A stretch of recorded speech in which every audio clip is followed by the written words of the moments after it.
제2장은 냉전 종식을 위한 세계 승공운동인데요. 이 승공운동을 보면은 그 시작이 1965년 11월 10일이라고 볼 수가 있어요.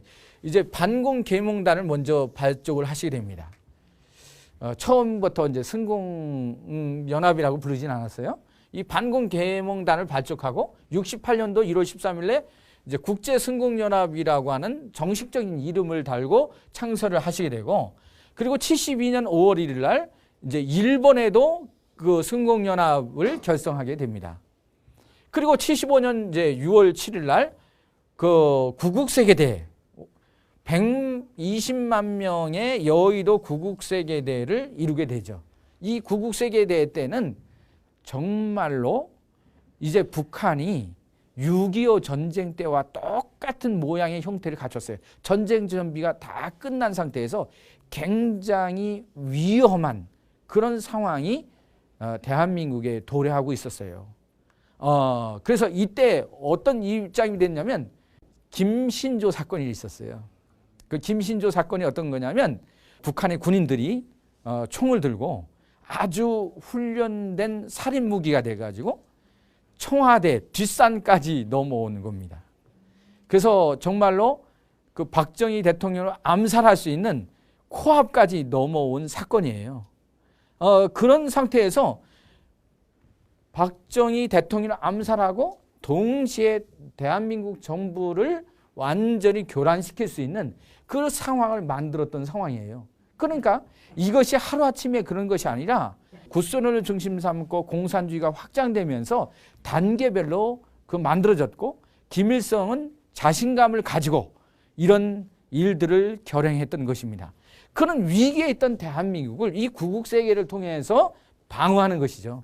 이제 전 세계의 십자군 운동, 기동대, 전 세계에서 뛰고 있던 그 기동대들이 다 대한민국으로 집결해가지고 대한민국을 살리는 운동이 이루어지게 된 것입니다. 그리고 75년 9월에 조총련 추석 성묘단을 대한민국에 오게 했는데 이 1000명이 미국에 가서 먼저 교육을 받습니다. 우리 통일교의 자비로 모든 그 교육의 일정을 소화하게 됩니다.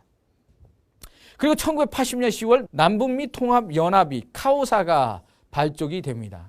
카오사가. 그래서 이 카오사는 앞에서도 얘기했지만 미국에서 결성된 공산당을 무찌르기 위한 내용과 그리고 남미 아울라가 합쳐져서 카오사라는 이름이 붙여지게 됩니다. 자, 그리고 1983년도에 중남미 통합연합 결성인 아울라가 만들어졌고요. 그리고 85년 8월에 공산주의 종언이 선언될 수가 있었어요. 그러니까 이 공산주의 종언 선포는 아버님이 덴버리에서 카플란 박사를 불러다 했지만 이미 이 단계별 로드맵을 통해서 당신이 구상하고 당신이 미래에 올 그 공산주의의 파탄이 이미 결정됐기 때문에 아버님이 이때 당당히 뭐라고 그랬냐면 5년을 못 간다. 5년. 그렇게 말씀하셨어요. 5년 후가 뭡니까? 1990년 고르바초프를 만났을 때예요. 정확히 연도수를 밝히신 거죠. 그리고 1990년 고르바초프를 만나게 된 것입니다. 자, 이 승공계몽운동이 국제승공연합으로 발족이 돼가지고 이때 몇만 명이 모였느냐면 15만 명. 몇 명이요? 15만. 이 15만이 모여가지고 이때 연수원이 전국적으로 지어지게 됩니다. 그래서 용인에도 있었고 구리, 수택리에도 있었고 전국에 아주 중요한 도시에 이 승공 연수원이 만들어져 가지고 대대적으로 국민들을 교육시키고 승공 걸기대를 시작하게 되는 것이죠.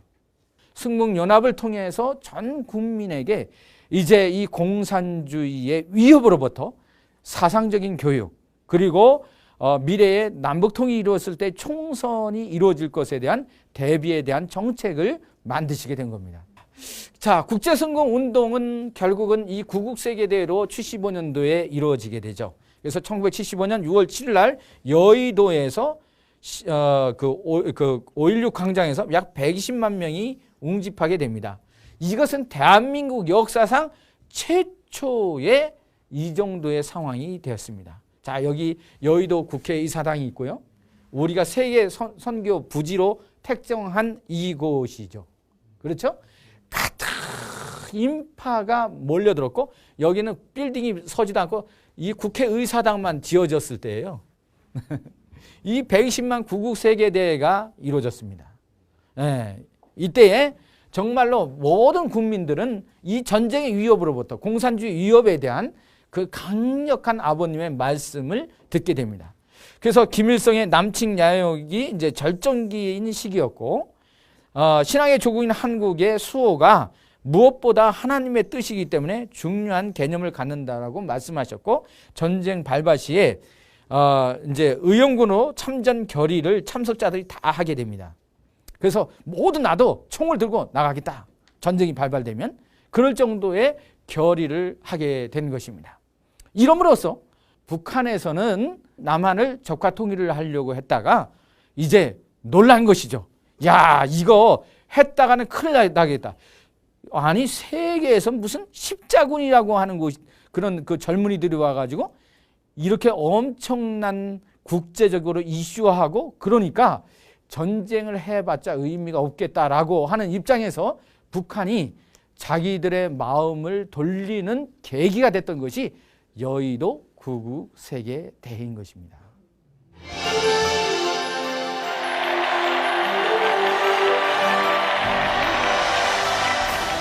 하나님이 있다 하는 세계는 하나님 편이요, 하나님이 없다 하고 하는 세계는 사탄과 항나의 세계입니다. 이 두 세계가 부딪힐 때 그 결과는 하나님의 전망을 결정하는 것입니다. 그러므로 공산주의를 쓰러뜨리는 이 싸움은 곧 하나님의 싸움이 되는 것입니다.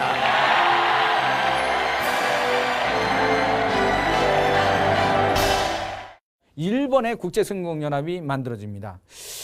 쌍태의 의미를 갖고 있는 조총련과 민단을 품고 있는 해화국가 일본. 이 일본의 수호도 사실은 아버지 국가가 넘어가면 어머니 국가가 넘어가는 것은 순식간인 것입니다. 그렇기 때문에 이 일본의 수호라고 하는 개념은 아버지 국가, 어머니 국가로서는 중요한 그 같은 맥락의 운동을 전개해야 되는 것이죠. 그래서 이 국제승공연합을 통해서 민단을 하나로 묶고, 이거 민단을 주축을 해서 조총련을 묶는 상자권 복귀, 형제권 복귀를 이루어야 되는 것이죠. 그래서 이제 일본 국제승공연합은 68년도 이제 4월 1일 날 발족을 하게 되고요. 이제 가두 캠페인을 시작해서 70년대까지 대학가에서 활동을 하죠. 앞에서도 얘기했지만 조선대학을 타켓으로 해서 그 조총련이 있는 곳에 가가지고 원리를 노방에서 강의를 하고 그들에게 정말 매를 맞고 쫓겨나면서도 참부모님을 증거하고 하늘 부모님을 증거하고 정말 이 공산주의 사상 가지고는 안 된다라고 하는 것들을 강의하게 되는 거죠. 그리고 세계 반공대회를 열고 조총련 모두 모국에 방문할 수 있는 계기를 만든 것입니다. 이제 1000명을 뽑게 되는데요. 처음에는 다 안 갈라 그랬어요. 그러나 그 사람들에게 1대1로 남북은 하나의 형제가 아니냐. 그래서 우리가 서로 왕래를 해야 되고 같은 동족으로서 해야 되지 않느냐 해서 아버님의 제안에 따라서 이 1000명을 뽑아가지고 그 1000명이 모두 미국에 가서 사상 교육을 받는 거죠. 어떤 사상? 원리 교육을 받았습니다. 원리 교육을 받고 이 그 조총련들이 미국에 가서 교육을 받다 보니까 북한의 이야기만 듣다가 이제 이 그 문 총재님의 원리 말씀을 들으니까 자기들이 서야 될 방향을 알게 되었고 그들은 돌아오게 되었고 남한에 처음으로 역사상 처음으로 이 조총련 대표들이 1000명이 모국 대한민국을 방문하게 된 것입니다. 자, 1985년 냉전 종식 운동이 이제 본격화되면서 85년도에 이 냉전 종식은 공산주의 종언을 선포하면서 이루어지게 된 것인데 이 45년도에 그 메시아를 위한 기대가 상실됐던 것들을 다시 탄감복귀해서 만드는 그 과정이라고 볼 수가 있습니다. 그래서 기독교 신령 집단의 무지와 불신으로 아버님을 메시아로만 증거해놨지 그 세례 요한적인 사명을 다하지 못했습니다. 또 기독교 중심한 섭리적 7개국이 그 유엔을 중심 삼고 아버님을 모시고 그리고 미국이 제2의 로마로서 서게 되고 서로 협조해가지고 2차 세계대전을 일으켰던 그 3개국, 그죠? 아벨권의 3개국, 가인권의 3개국이 하나 되어서 대한민국과 더불어서 메시아를 모시고 갔어야 되는데 그러지 못한 거죠. 그러므로 그 실패한 것들이 이제 85년도에 와서 광려노정을 출발하게 되는 것입니다. 그래서 남북 분단의 비극, 무신론 중심의 공산주의가 그 팽창하는 상황에서 그 패권을 갖게 되어버렸어요. 그래서 구소련을 중심 삼고 중국을 중심 삼고 모든 무신론 중심의 패권이 85년도까지 완전히 공산화되어가는 세계의 모습을 갖고 있었지만 참번을 중심한 세계 승공운동, 남북통일 운동을 통해서 밸런스가 이제 바뀌는 그런 상황이 되어버렸죠. 예. 그래서 이제 광란 노정을 덴버리 교도소까지 승리하는 40년 노정을 통해서 하나님 조국 창건을 위한 새 시대의 출발이 되었다라고 우리가 보는 것입니다. 그러므로서 아버님은 일승일 또를 발표하시고 또 성주식을 통해 가지고 이제 본격적으로 혈통 전환의 의식을 전 세계로 주도하시면서 나가시죠. 그다음에 공산주의 종언 선포가 앞에서 얘기했듯이 85년 8월 13일 제네바에서 이루어지게 됩니다. 그리고 카오사 7만 명 교육이 이루어지게 됩니다. 본격적으로 이제 목사들, 정치 지도자들 이런 사람들을 정확히 승공 사상을 통해서 또 통일 사상을 통해서 교육시키게 되는 것이죠. 그래서 냉전 종식을 위한 활동 개관을 보면 이제 아버님은 이 그 세 가지 축을 가지고 본격화하시게 되는데 미국에서 먼저는 세계 언론인 연합입니다. 그래서 전 세계의 언론인들을 모아놓고 그들에게 미래의 세계에 있어서 언론이 가야 될 방향 그리고 이 언론의 역할이 어떤 방향으로 가야 되는지 큰 그림을 그려주시게 되는 거죠. 그래서 이 소련과 소통 창구의 역할이 이 언론에 대해서 만들어집니다. 그래서 소련의 대표적인 통신사 그 두 곳에서 12명을 보내게 되죠. 이 12명을 보내가지고 여기에서 이제 의견 교류를 하고 그 소련에서 언론인 대회를 하게 되는 동기가 만들어지게 됩니다. 이 카오사는 결국은 사상교육입니다. 공산주의가 어떤 것이고 우리는 두익사상이다. 좌익도 아니고 우익도 아닌 두익사상이다. 하나님주의다. 인간을 창조하신 창조 본연의 부모에게 우리는 돌아가야 된다라고 하는 그 주의와 주장을 통일사상을 중심 삼고 전개하게 되는 것이죠. 그러므로 이 공산주의자들도 이 두익사상 앞에는 꼼짝 못하는 거예요. 왜냐하면 자기들의 좌익사상 가지고는 유물주의 가지고는 한 축밖에 못 이루거든요. 또 민주주의의 이 신본주의라고 하지만 사실은 민주주의도 퇴폐화되고 향락화된 상황이었어요. 그렇기 때문에 우리는 하나님주의, 좌측도 우측도 아닌 가인권과 아벨권을 하나로 형제권으로 묶어 가야 되기 때문에 두익사상인 것입니다. 그래서 이 두익사상을 중심 삼고 남북미 승공교육을 하게 되고 가치관 혼란과 이기주의에 대한 비판을 하게 되는 것입니다. 그리고 가장 또 중요한 역할을 하게 된 것은 워싱턴 타임스입니다. 그죠? 그래서 아버님 워싱턴 타임스를 이제 인수를 하셔가지고 레이건 정부를 지원하게 됩니다. 레이건이 마침내 아버님 뜻대로 당선이 되게 됩니다. 그래서 공산주의 팽창을 저지하는 중심을 잃었던 미국이 중심을 잡게 하는 놀라운 섭리가 이루어지게 되죠. 자, 이 워싱턴 타임즈의 집결은 이 40대인 레이건을 당선하게 합니다. 그렇죠? 아니, 영화 배우가 대통령이 되다니요. 그렇죠? 그거 정말 레이건이 당선될 가능성이 굉장히 낮았어요. 그렇죠? 근데 뭐라 그랬어요? 아버님 신문에? 레이건이 이제 그 선거를 가는 사람들에게 신문에 뭐라 그랬어요? 레이건이 대통령이 당선된 것처럼 기사화 해버리잖아요. 그죠? 그래가지고 사람들이 이미 기정사실화 해가지고 그 자기도 모르게 가서 레이건을 다 찍었다 그러잖아요. 예. 그런 사건이 벌어집니다. 그래서 이게 그때 뭐냐면 내일 3차 세계대전이 일어난다면 어떻게 헤드라인을 쓰겠나. 레이건의 파격적 대승리를 신문에 내라고 아버님이 호통치시게 되는 거죠. 아버님의 놀라운 영계를 투시하고 정성을 들인 그 영적인 파워에 힘입어서 레이건은 당선이 됐습니다. 자, 그리고 세계 언론인 연합을 창설을 하셔가지고 언론인 전체가 규합되는 일들이 벌어지고 이 러시아와 소련 연방의 공화국을 이제 방문하는 그런 상황이 되었죠. 그리고 세계 평화 정상회의를 창설해서 모든 전직 국가 수반 및 현직들을 다 모이게 하고 저명 인사 또 특히 노벨상을 탄 사람들을 같이 규합을 해가지고 과학자 대회와 그리고 정상회의가 하나로 어우러져서 그 섭리가 이루어지는 그런 과정을 만들게 되죠. 그러니까 세계를 움직이려면요. 그 당시의 주류적인 지도자들의 마음을 어떻게 아버님의 사상으로 묶느냐가 중요했고 그들이 움직이고 그들이 그 조국에 들어가서 그 나라를 움직이는 그 운세권이 만들어지는 그 상황을 아버님은 예견하시고 그런 섭리를 진행하셨다라고 하는 것입니다. 자, 이 워싱턴 타임즈를 중심으로 언론 활동은 굉장히 많습니다. 나중에 고르바초프가 쓴 비화, 자기의 자서전에 쓴 내용이죠.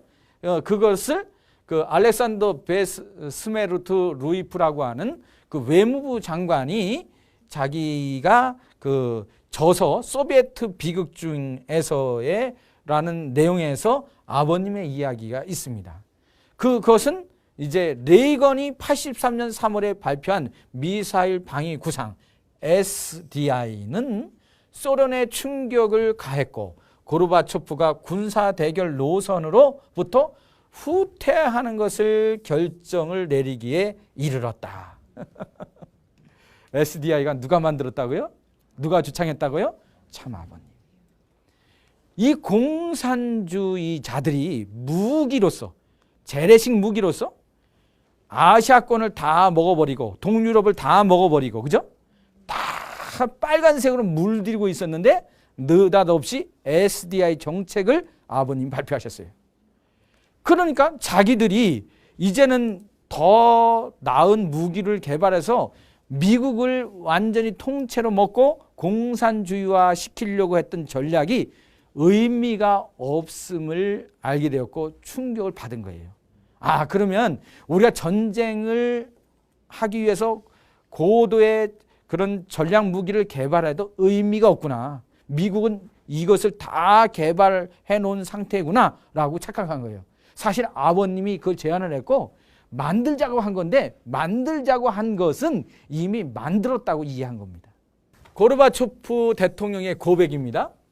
만약 레이건과 내가 군축 협정에 서명하고 양국 관계를 정상화하지 않았다면 그 이후 전개된 사태는 상상하기 어려웠을 것이다. 또한 소련이 개혁 정책을 시작하지 않았다면 나와 레이건은 그런 성과를 거두지 못했을 것이다. 이겁니다. 그러니까 군축 협상을 이룩한 것이 SDI라는 거죠. 그거 해봤자 소용없다는 거죠. 다 막아버리니까. 공중에서 다 폭발시켜버리고. 그렇기 때문에 군축 협상을 해야 되고 그 다음에 나갈 길은 뭐예요? 점령하고 경제적인 수익을 보고 자기들이 모든 것들을 컨트롤하자는 것이 정책이었는데 결국 그 다음에 할 수 있는 것은 뭐예요? 개혁 정책, 페스토리카를 통해 가지고 자기들이 경제적으로 잘 사는 나라를 만들 수밖에 없는 지향점을 가졌다고 하는 것이죠. 예. 자, 이 워싱턴 타임즈를 중심한 언론 활동은 공산권의 반대와 테러를 이제 그 막는 역할도 했는데요. 공산권의 3대 인물을 암살을 했습니다. 3대 인물. 3대 인물. 첫째가 누구겠어요? 1번이 레이건. 2번이 누가예요? 교황. 3번이 누가예요? 참 아버님이에요. 이 레이건은 보수주의자고 공산주의를 철저히 싫어하고 이미 우리 사상을 교육받은 사람이고 그렇기 때문에 먹히질 않아요. 그러니까 이 공산당의 입장에서 볼 때는 소련의 입장에서 볼 때는 일본의 척결 대상은 누구예요? 바로 레이건이에요. 2번은 교황이었습니다. 이때 당시 교황은 그 남미 이런 상태가 굉장히 캐톨릭을 중심 삼고 신부들이 공산화되어 가고 있는 입장에서 굉장히 경악되어 있었어요. 종교성을 잃고 있다고. 그러니까 이 그 교황도 사실은 두 번째 타켓이에요. 가장 교세를 많이 갖고 있으니까. 전 세계적인 기반을 봤을 때. 3번은 뭐냐? 모든 아이디어는, 공산주의를 방어하는 아이디어는 누구한테 나온다? 레브런 문. 참 아버님에게 나온다는 거예요. 그래서 이 레브런 문을 어디서 추방해야 돼? 미국에서 추방해야 되는 거야. 얘네들의 작전은 어떻게든지 고립되게 만들어야 되는 거예요. 적군파를 통해서 아버님을 암살하려고 적군파가 오는 것들을 이 그 수색대가, 길에서 막고 있는 수색대가 잡게 돼요. 거기에 트렁크에는 암살할 수 있는 폭발물이 발견되었고 그 용도가 아버님을 향해서 가고 있었다라고 하는 것을 알 수가 있었어요. 자, 이 남북미 통일연합, 중남미 그 통일연합이 만들어지겠는데 결국은 이 미국의 카오사가 아벨이라면 이 중남미는 이제 가인권이라고 볼 수가 있어요, 사실은. 예. 그런데 이 아벨권인 이 북미 카오사를 중심 삼고 이 중남미 아울라를 지원하게 됩니다. 예. 그래서 이제 1980년 10월에 남북미 대륙에 통일과 협력을 통한 세계 평화 실현을 위해 전직 그 국가 수반을 중심으로 창설이 되었어요. 이 북미 카오사는 미국 내에 공산주의화 되어가는 사상에 대해서 대응하는 우리의 통일 사상, 원리를 중심하고 펼치기도 했지만 또 중남미를 지원했습니다. 이 아울라를 지원한 거예요. 그래서 83년 중남미 국가들이 이제 좌경화를 저지하는 지도자 모임을 갖게 되고 이 승공운동을 전개하기 위해서 창설된 것입니다. 그래서 이 카오사와 아울라는 남북미에 있어서 형제권 복귀, 장자권 복귀의 그 사상면에서 상징적인 형제권 복귀의 대표적인 모델이라고 볼 수가 있어요. 그러므로 말미암아서 이 남미가 공산화되어 가는 것들을 방어하게 되는 그 지원 세력이 이 북미의 카오사라고 볼 수가 있습니다. 그래서 남미 자익화 저지 운동을 하게 되고요. 남북미 지도자 승공교육을 하게 됩니다. 약 1천만 명을 확보하게 됩니다. 그리고 이때에 기독교 목사 35만 명, 몇 명이요? 35만 명이나 되는 기독교 목사들이 한국을 방문해가지고 카톨릭과 개신교가 나누어져가지고 싸우고 있고 특히 캐톨릭이 공산적인 사상을 많이 받아들이고 흐느적될 때에 이 기독교와 캐톨릭이 하나 되는 교육을 초종교적인 입장에서 교육을 많이 하게 됩니다. 이 35만 명이 교육을 받게 되죠. 그래서 어디 가서 청파동에 가고 어디로 갔어요? 또 부산 범내골에 가서 눈물의 바위에 가지고 통곡하고 그들이 기도를 했죠. 그렇죠? 예. 그래가지고 뭐 이거 지팡이를 짚고 온 사람이 지팡이를 벗어 던지게 되고 또 장님의 목사가 안경을 벗게 되고 이런 그 기적이 일어났죠. 예. 그래서 소련 공산주의 해체를 이룩한 대표적인 그 지원 세력이 북미 카오사, 중남미 아울라가 하나 됨으로 말미암아서 이제 1차 타켓이 아시아권을 공산화시키고 그 다음에 타켓이 어디였냐면 이제 유럽이었어요. 사실은 그 유럽의 동유럽이죠. 동유럽을 완전히 먹어버렸잖아요. 유럽 전체로 이제 공략하려고 했고 세 번째 타켓이 미국이었어요. 최종적으로. 미국을 타켓으로 해서 미국을 무너뜨리는데 미국을 무너뜨리려면 남미를 교란시켜야 돼요. 그래서 남미에 공산주의 물결을 놓은 거죠.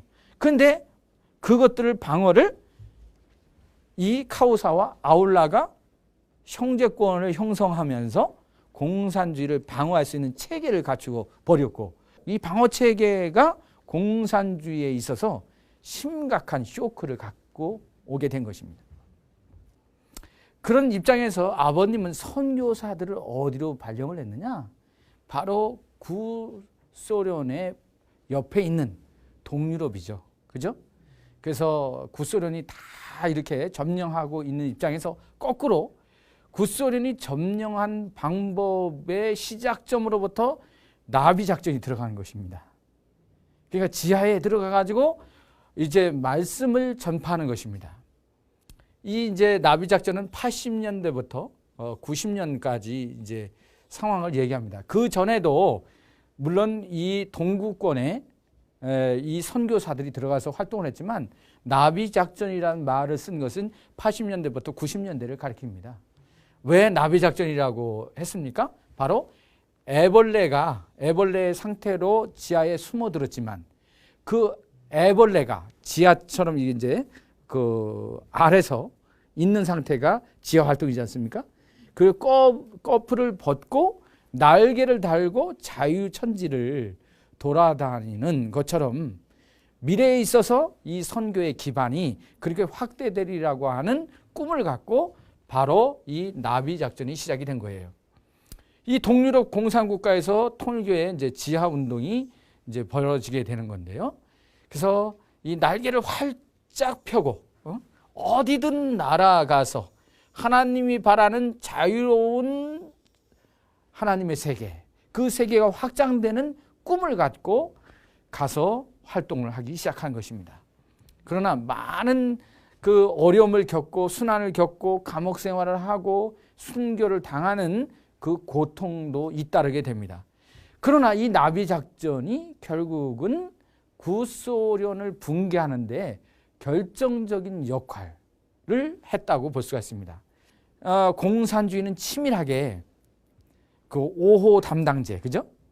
5명을 한 사람이 아주 공산주의자가 모든 것들을 상황을 체크하고 감시하기 때문에 쉽게 벗어날 수가 없어요. 지금도 공산주의는 그 중국 같은 경우는 철저한 감시를 합니다. 그래서 인터넷이라든가 모든 걸 다 감시하잖아요. 지금도 그 수법이 아직도 남아있기 때문에. 그렇기 때문에 이것을 완전히 격파한다는 것은 너무 힘든 거예요. 그러나 이 동구권에 들어가서 선교사들이 말씀을 전하고 그 공산주의의 사상을 붕괴시키는 냉전 존시의 밑거름이 된 것은 사실이라고 하는 것입니다. 유럽에 있어서 동유럽에 있어서 최초의 선교사 패트릭 코흐, 이 뮌헨 출생입니다. 뮌헨 출생. 이 사람은 미국에서 김용훈 선교사를 통해서 전도가 된 사람이죠. 예. 그래서 이 우르술라 슈만과 독일어 원리 강론을 번역을 하게 되었고요. 배로 독일에 이제 귀국을 하게 해가지고 고향 뮌스터에서 80부의 원리책을 인쇄하게 됩니다. 그래서 첫 유럽 선교사로 임명을 받아가지고 개척자로서 독일에서 활동을 시작하게 된 것입니다. 그래서 독일 교회를 설립하고 오스트리아 협회장으로 임명을 받기도 했습니다. 자, 또 아주 위대한 인물이 하나 있는데 그 위대한 인물이 바로 마리 지브나예요. 이분은 1949년생인데요. 체코 출생입니다. 체코. 공산주의가 됐던, 즉 프라하의 봄날이 오기를 원하는 그런 체코. 거기에서 이제 출생한 여인인데요. 이분은 24살이었습니다. 그런데 감옥에 들어가 가지고 순교를 당하게 됩니다. 근데 24살인데요. 이 양반의 제가 간증을 보게 되니까 24살밖에 안 된 사람이 3, 4년 동안 30개 센터를 개척했습니다. 위대한 선구자죠. 예. 그래서 유럽에 그 기반을 닦아낸 사람이라고 보는데요. 이분은 정말로 이 체코에서 차디찬 감방에서 꽃다운 나이에 목숨을 잃어가면서도 참부모님과 하늘 부모님의 편찮는 그 신앙, 그리고 하늘나라가 이루어지기를 원하면서 자기의 목숨이 죽음을 맞이한다 할지라도 하늘 앞에 감사한 마음으로 희생의 제물이 되겠다라고 다짐한 위대한 여인이었습니다. 자, 그런 상황에서 정말로 먹는 것도 기도조차 하지 못하고 이 돌덩어리가 된 것처럼 앉아만 있는 상황이었는데 공산권 선교의 짐을 내가 어떻게 갚아야 할까라고 생각하면서 하늘부모님과 참부모님을 향한 변치 않는 그 기도의 정성을 드렸지만 이분은 이 감옥에서 정말로 순교를 하게 되는 것입니다. 아버님은 이때 버릇이 생겼대요. 이 마리 지부나의 소식을 듣고 아버님은 계속 우셨어요.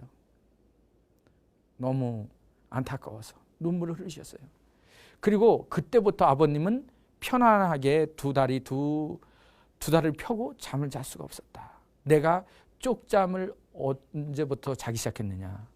이렇게 편안히 못 놓고 옆으로 이렇게 자는 것을 쪽잠이라 하잖아요. 이 쪽잠을 자기 시작한 것이 바로 이 마리 지부나의 사건을 접하고부터 편안한 잠을 잠도 못 잤다. 그리고 아버님의 그 눈물의 기도 가운데 나오잖아요. 세계의 방방곡곡 그 어디서나 비가 오는 그 초마 밑에서 아직도 선생님 저는 갑니다. 하나님 나라를 이루러 갑니다. 하고 지하 활동을 했던 이 선교사의 눈물 때문에 나는 잠을 이룰 수가 없다. 밤에도 지구 반대편에서 정말로 자기의 몸과 마음을 다 던져서 활동하는 그 무리들을 생각하면 내가 어떻게 잠을 잘 수가 있겠느냐. 이 말씀의 시작이 바로 이 마리 지부나의 순교의 쇼크, 부모로서의 심정의 쇼크를 받으신 아버님의 이야기입니다. 그런 상황에서 아버님은 정치적인 상황에서 또 선교사를 통해서 종교적인 상황에서 이 장자권 복귀를 위해서, 형제권 복귀를 위해서, 하나님 나라를 위해서 그들의 희생과 그 목숨을 담보로 해서 시작을 했지만 놀라운 섭리가 벌어지게 됩니다. 그것이 이제 1987년 8월 2일부터 8월 8일까지 독일 베를린에서 이 베를린 장벽이 무너지라고 효진님이 이제 세계 카프 회장의 입장에서 전 세계 젊은이들을 대동하고 가서 통곡의 눈물로써 이 동독이 통일되기를 기원하시게 되죠. 자, 그런 입장에서 이 공산주의 종언에 이르게 된 중요한 계기가 이 베를린 장벽의 기도였다라고 보는 시각도 많이 있습니다. 이를 촉발시킨 사건이 바로 문효진님의 그런 활동이었다라고 하는 것입니다. 자, 이 공산주의 조언이 모스크바 대로 나타나기 시작하는 것이죠. 그래서 85년도에 스위스 제네바에서 이 카플란 박사가 아버님의 말씀에 따라서 공산주의 종언을 본격화 선언하게 되었고, 그리고 제11차 세계 언론인 대회가 90년 4월 9일부터 13일까지 모스크바에서 드디어 이루어지고 65개국에서 600여 명이 참석을 했습니다. 여기에서 많은 언론인들이 이 아버님의 우리 통일사상의 두익사상, 하나님주의에 대해서 굉장히 감동을 받았어요. 그래서 언론인 그 집회에서 아버님은 당당하게 선언하셨죠. 노브스티 통신사가 공동 주최를 하게 됐습니다. 소련의 대표적인 통신사죠. 우리의 KBS, MBC 뭐 이런 정도의 레벨이죠. 네. 자, 그래서 이제 1989년 11월 9일 날 뭐가 무너졌어요? 베를린 장벽이 붕괴되고 말았습니다. 네, 그리고 드디어 90년 4월 11일 고르바초프를 만나서 공산주의가 무너지고는 계기가 되는 세계적인 공산주의 대표 고르바초프와 장자권 복귀가 이루어지게 되고, 이 붉은 광장이 완전히 이 레닌 동장이 철거됨으로써 소련이 붕괴하게 됐습니다. 모스크바 대회에서 이제 참부모님 양이분이 세계적인 가인권 대표인 고르바초프와 악수를 나누시고 환담하는 장면입니다. 자, 아버님의 이 말씀을 함께 읽겠습니다.